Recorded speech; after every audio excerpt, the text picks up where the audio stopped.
long after the Bonnyville Yellow Vest and Oil and Gas rally was held December 23rd, I was sent the infamous Jessica Wetzstein temper tantrum video.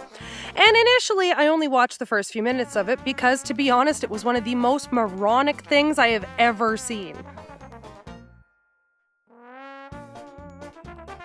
Now, earlier this week, I noticed that this wasn't just an uneducated tirade from a spoiled brat who coincidentally lives in the area I grew up in and in the town where both my children were born. This was a campaign rant by a delusional young lady who is running as an independent with dreams of becoming the Prime Minister of Canada. She starts the whole video by asking for someone to explain to her the convoy, and then she calls every participant a rich, white, old man.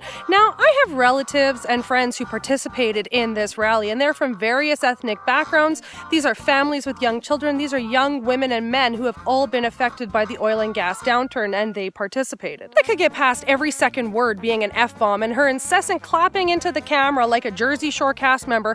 I was able to watch the next 30 minutes of her video with only a few breaks. But then came the dumbest thing I'd heard yet, and I quote, "Alberta is the most embarrassing country in Canada because we are the least effing educated." Really. Next 20 minutes of her tantrum is where she calls all oil and gas workers uneducated, ignorant, and that they contribute nothing to Canada's economy or society. Jessica well and truly believes that these hard-working men and women are, and again, I quote, please pardon her language, ignorant pieces of shit. As an oil and gas advocate myself, I feel that I should educate people like Jessica who believe that these oil and gas workers only have an education consisting of first aid and H2S. These people have spent thousands of dollars in courses, degrees, and journeyman certifications. They are educated, and the majority of them have a skill set that obviously Jessica could never fathom. And went after the Yellow Vest movement, calling it anti-immigration, anti-Muslim, and racist, and then urges everyone to Google what Yellow Vest is all about. Well, she clearly hasn't done that herself, because we all know that this movement is nothing like what she's describing. It is pro-legal immigration, anti-overtaxation, no to the UN Migration Compact, free speech and free press, as well as being a peaceful movement.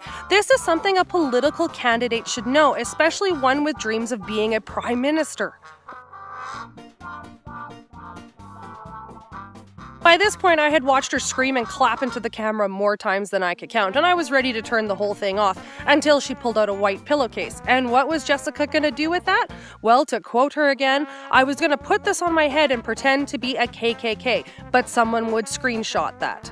I'm really glad common sense prevailed there for once. That common sense quickly went out the window when she declared that all oil field camps have things like indoor heated swimming pools and skating rinks. Jessica, I hate to be the one to tell you this, but no, they don't.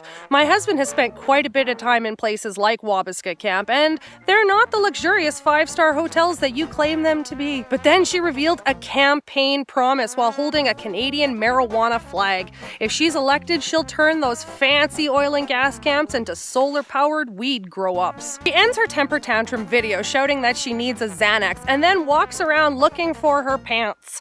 Ladies and gents, I give you your independent candidate for the Prime Minister of Canada and my Ducker of the Week.